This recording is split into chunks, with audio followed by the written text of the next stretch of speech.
Good morning दोस्तों, welcome back to a new video. और एक नई वीडियो में आपका स्वागत है। आज इस वीडियो में मैं बात करने जा रहा हूँ ओंटारियो की टॉप 5 स्कॉलरशिप्स के बारे में। इनके बारे में मुझे काफ़ी क्वेश्चंस और काफ़ी कमेंट्स आ रहे थे, तो इनके ऊपर मैंने वीडियो बनाने का डिसाइड किया है। क्योंकि काफ़ी लोग हैं जो कनाडा की एजुकेशन अफोर्ड नहीं कर सकते हैं, तो उनके लिए ये वीडियो है। तो हो सकता है आप अफोर्ड भी कर सकते हो, तो भी आप इन स्कॉलरशिप्स के लिए अप्लाई कर सकते हो। ये ओंटारियो की स्कॉलरशिप्स हैं और आज मैं इस वीडियो में उनके नाम बताऊंगा, उनमें जो आप अमाउंट क्लेम कर सकते हैं वो बताऊंगा और उनका एलिजिबिलिटी क्राइटेरिया बताऊंगा। फिर भी अगर आपको किसी स्कॉलरशिप के ऊपर कोई डाउट हो तो नीचे कमेंट कर देना, उसके ऊपर मैं अलग से डिटेल्ड वीडियो बना दूंगा। तो फिलहाल इस वीडियो में मैं आपको वो सारी स्कॉलरशिप्स एक्सप्लेन करता हूँ।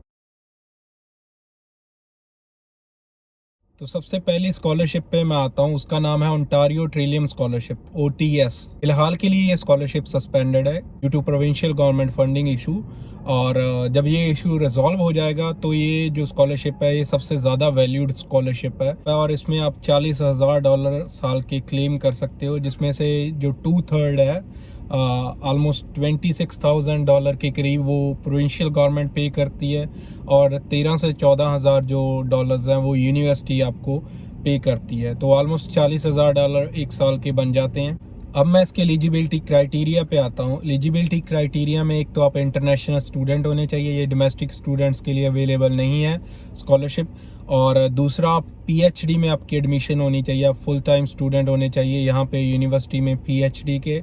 और आपकी मास्टर्स में जो है वो A क्लास एवरेज होनी चाहिए, 80% से अब आपके मास्टर्स के दोनों सालों में जो है मार्क्स होने चाहिए। तो ये 3 एलिजिबिलिटी क्राइटेरिया है। इसमें जो ओंटारियो ट्रिलियम स्कॉलरशिप है वो 75 लोगों को दी जाती है, तो इसकी सिर्फ 75 नॉमिनेशंस दी जाती हैं। अगर आप इसके लिए एलिजिबल हो तो आप अप्लाई कर सकते हो। और जो top ranked pool of candidates होंगे उसमें से जो 75 कैंडिडेट्स हैं वो यूनिवर्सिटी के द्वारा चूज़ किए जाएंगे, जिस भी यूनिवर्सिटी में आप अप्लाई करते हो। तो ये अलग अलग यूनिवर्सिटीज़ में अवेलेबल है और उन यूनिवर्सिटीज़ के ऊपर डिपेंड करता है कि वो किसको पिक करते हैं। अगर इस स्कॉलरशिप के दौरान आप परमानेंट रेजिडेंट बन जाते हो तो उस टाइम से जो आपकी प्रोविंशियल गवर्नमेंट फंडिंग है वो चलती रहेगी, लेकिन अगर आपकी जो यूनिवर्सिटी की फंडिंग है, जो मैंने बताया 1/3 होती है, वो आपको खुद अपने आप से पे करनी पड़ेगी। इस स्कॉलरशिप को देने वाली जो मेन यूनिवर्सिटीज़ हैं उनके नाम है university of Waterloo, Toronto university, western university, university of gulf और यॉर्क यूनिवर्सिटी। ये 5 मेन यूनिवर्सिटीज़ हैं जिनके पास ये स्कॉलरशिप हुआ करती थी। फ़िलहाल के लिए सस्पेंड है, लेकिन आप ध्यान रखिएगा क्योंकि ये स्कॉलरशिप जो है वो कभी भी स्टार्ट की जा सकती है। अब मैं आता हूँ सेकंड स्कॉलरशिप पे। सेकंड स्कॉलरशिप का नाम है ओंटारियो ग्रेजुएट स्कॉलरशिप। इसमें आप अमाउंट क्लेम कर सकते हो 15,000 पर ईयर। तो $5,000 आपको पर सेमेस्टर मिलते हैं। अगर आपके साल में 3 सेमेस्टर हैं तो आप 15,000 क्लेम कर सकते हो। अगर आपके 2 सेमेस्टर हैं तो आपको सिर्फ 10,000 मिलेंगे। तो ये स्कॉलरशिप इतनी वैल्यूएबल नहीं है क्योंकि $5,000 पर सेमेस्टर आपको मिलेंगे और आपकी फ़ीस उससे कहीं ज़्यादा होगी। अगर मैं पोस्ट ग्रेजुएट डिप्लोमा की भी बात करूं, उसकी भी फ़ीस पर सेमेस्टर की $10,000 के करीब होती है। तो आप PhD और मास्टर्स की लगा सकते हो कि कितनी ज़्यादा होगी। तो ये इतनी वैल्यूएबल स्कॉलरशिप नहीं है, लेकिन फिर भी अगर किसी ने अप्लाई करना हो, $5,000 भी काफ़ी होते हैं अगर आपके सेमेस्टर में से बच जाते हैं। इसमें आप मास्टर्स में 2 साल के लिए स्कॉलरशिप ले सकते हो और अगर आप PhD के लिए जा रहे हो तो आप 4 साल के लिए ये स्कॉलरशिप ले सकते हो। तो ये स्कॉलरशिप दोनों के लिए है, अगर आप मास्टर्स में स्टडी करना चाहते हो या आप PhD में करना चाहते हो। और ये स्कॉलरशिप इंटरनेशनल स्टूडेंट्स के लिए भी है और डोमेस्टिक स्टूडेंट्स के लिए भी है। तो इसमें जो ज़्यादातर सीट्स हैं वो डोमेस्टिक स्टूडेंट्स को दी जाती हैं। जो भी लिस्ट ऑफ यूनिवर्सिटीज़ इस स्कॉलरशिप को देती हैं तो उसमें 100 के करीब ये स्कॉलरशिप दी जाती हैं और 100 में से सिर्फ 4, 5 या 10 मैक्सिमम जो है स्कॉलरशिप वो इंटरनेशनल स्टूडेंट्स को दी जाती हैं। इसका एलिजिबिलिटी क्राइटेरिया मैं आपको बता देता हूँ। इसके एलिजिबिलिटी क्राइटेरिया में आपके पास या तो मास्टर स्टूडेंट होने चाहिए आप या PhD स्टूडेंट होने चाहिए। उसके बाद आपकी मेरिट बेस्ड सिलेक्शन होगी। मेरिट में आपके एकेडमिक एक्सीलेंस देखी जाएगी, आपका रिसर्च वर्क देखा जाएगा और आपका वॉलंटियर या एकेडमिक एक्सपीरियंस देखा जाएगा। तो ये क्राइटेरिया में जाके आपकी सिलेक्शन होगी। जो स्टूडेंट्स होंगे उनमें से, इंटरनेशनल स्टूडेंट्स में से आप ये सारी स्कॉलरशिप के लिए अप्लाई कर सकते हैं। आप जिसके लिए एलिजिबल होंगे आपको वो स्कॉलरशिप मिल जाएगी। और अगर आपको एक से ज़्यादा स्कॉलरशिप मिल जाती है तो आप सिर्फ एक टाइम पे एक ही स्कॉलरशिप रख सकते हो। इसके बाद मैं थर्ड स्कॉलरशिप पे आता हूँ, जिसका नाम है Lester B Pearson international student scholarship. ये सिर्फ यूनिवर्सिटी ऑफ टोरंटो पे अवेलेबल है और इसमें अमाउंट जो है आपकी फुल ट्यूशन फीस जो है वो वेव ऑफ हो जाती है, तो आपको अपनी ट्यूशन फीस का एक भी डॉलर पे नहीं करना। और ये स्कॉलरशिप जो है वो 12th पास स्टूडेंट्स के लिए है या जो 12th कर रहे हैं उनके लिए है। पिछली दो स्कॉलरशिप्स मैंने बता दी, फर्स्ट वाली सिर्फ पीएचडी स्टूडेंट्स के लिए, सेकंड वाली जो मास्टर्स या पीएचडी करने यहाँ पे आ रहे हैं, और ये थर्ड वाली 12th के स्टूडेंट्स के लिए है जो अपनी 12th अभी कर रहे हैं या जो 12th कर चुके हैं। तो जो 12th अपनी पास कर चुके हैं उनकी 12th पास हुए 16 महीने से ज़्यादा का टाइम नहीं होना चाहिए, तो 16 महीने का गैप एक्सेप्टेड है इस स्कॉलरशिप में। लेकिन अगर 16 महीने से ज़्यादा का गैप है तो आप इस स्कॉलरशिप के लिए एलिजिबल नहीं होंगे 12th के बाद। ये सिर्फ इंटरनेशनल स्टूडेंट्स के लिए अवेलेबल है। और अगर आप अभी किसी कॉलेज में एडमिशन ले चुके हैं 12th करके, आप फर्स्ट ईयर में हैं या कहीं पे भी हैं, तो आप इस स्कॉलरशिप के लिए एलिजिबल नहीं है। और इस स्कॉलरशिप में सिर्फ आपका स्कूल आपको नॉमिनेट कर सकता है, आप खुद इस स्कॉलरशिप के लिए अप्लाई नहीं कर सकते हैं।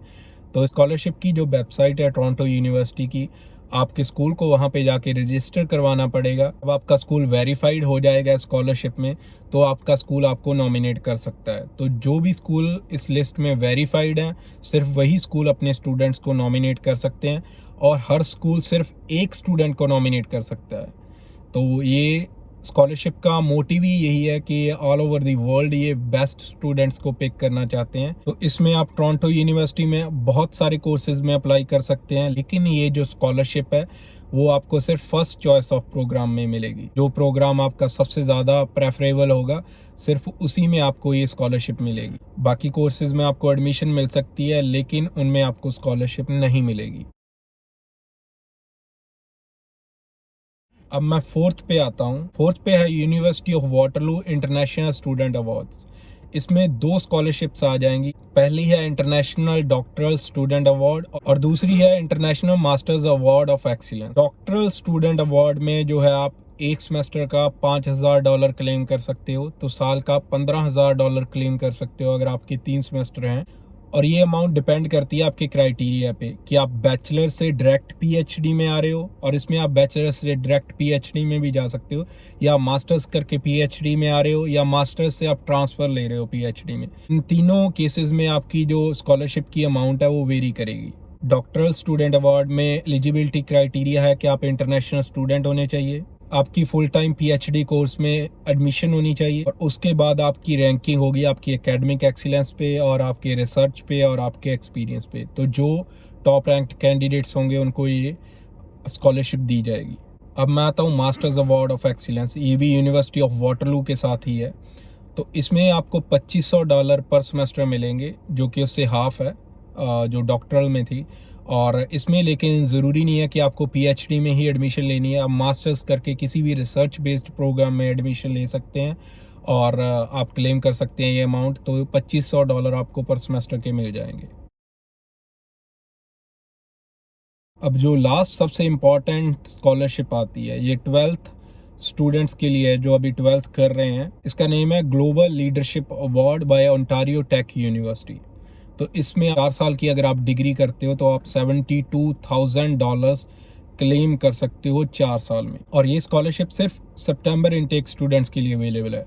तो इसका एलिजिबिलिटी क्राइटेरिया की पहली कंडीशन ये है कि आप जब ये स्कॉलरशिप के लिए अप्लाई करते हो तो आप 12th में होने चाहिए, और सेकंड कंडीशन सिंपल है कि आप कनाडा से बाहर स्टडी कर रहे होने चाहिए। कनाडा के स्टूडेंट्स जो भी 12th कर रहे हैं वो स्कॉलरशिप के लिए नहीं अप्लाई कर सकते हैं। थर्ड कंडीशन जो बाकियों से इसमें अलग है वो ये है कि आपको डेमोस्ट्रेट करना पड़ेगा अपनी एक्सीलेंस एक्स्ट्रा करिकुलर एक्टिविटीज़ में भी। सिर्फ आपकी एकेडमिक एक्सीलेंस इसमें नहीं देखी जाएगी, आपका रोल देखा जाएगा in contribution to your community या टू योर फैमिली। तो इसमें आपकी एकेडमिक एक्सीलेंस भी देखी जाएगी, उसमें आपके जो ग्रेड्स हैं वो 80% से ऊपर होने चाहिए। तो इस स्कॉलरशिप को लेने के लिए आपकी 2 रेफरेंस लेटर्स लगेंगी। एक आपके स्कूल से लगेगी जिसमें आपके टीचर या आपके काउंसलर या आपके प्रिंसिपल के सिग्नेचर होंगे, और ये लेटर जो है वो ऑफिशियल लेटर हेड पे होनी चाहिए। और दूसरी आपकी कम्युनिटी की लेटर लगेगी, जो आप किसी भी जगह से बनवा सकते हो। सरपंच के पास अपनी स्टैंप होती है, या जिला परिषद का मेंबर है, या मेयर है, या कोई भी किसी भी पोजीशन पे है कम्युनिटी पे, उनके ऑफिशियल लेटर हेड पे आप उनसे लेटर बनवा सकते हो और उनके सिग्नेचर होने चाहिए। तो ये 2 आपकी रेफरेंस लेटर्स लगेंगी और आपके एकेडमिक ग्रेड्स देखे जाएंगे, तो आप इस स्कॉलरशिप को क्लेम कर सकते हैं। तो ये स्कॉलरशिप मोस्ट वैल्यूड स्कॉलरशिप्स में से है। $18,000 आपको साल के मिल रहे हैं और 72,000 आपको 4 साल के मिल रहे हैं। तो आपकी फ्री की डिग्री हो जाएगी अगर आप ये 2 चीज़ें कर लेंगे। अगर आपकी ग्रेड्स बहुत ज़्यादा अच्छे हुए और लेटर्स बनवानी कोई ज़्यादा मुश्किल नहीं होंगी, अपने रोल्स और अपनी ड्यूटीज़ लिख दें कि आप ये चीज़ करते रहे हैं और आपने इस तरह से कम्युनिटी में कंट्रीब्यूट किया है, और उनके सिग्नेचर होंगे, और ये 2 लेटर्स जो है आप इस एप्लीकेशन के साथ लगा सकते हैं, और आपकी स्कॉलरशिप जो है एक्सेप्ट होने के स्कॉलरशिप में बहुत ज़्यादा चांसेस हैं। तो ये 5 स्कॉलरशिप्स थी जो ओंटारियो में बहुत ज़्यादा पॉपुलर हैं।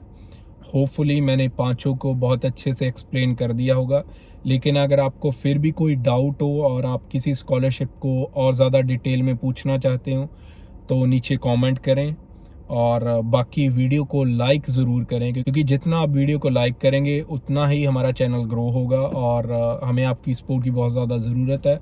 तो वीडियो को ज़्यादा से ज़्यादा शेयर कीजिए, चैनल को सब्सक्राइब कर लें। फ़िलहाल के लिए मैं चलता हूँ और मिलता हूँ आपको नेक्स्ट वीडियो में। Bye, take care.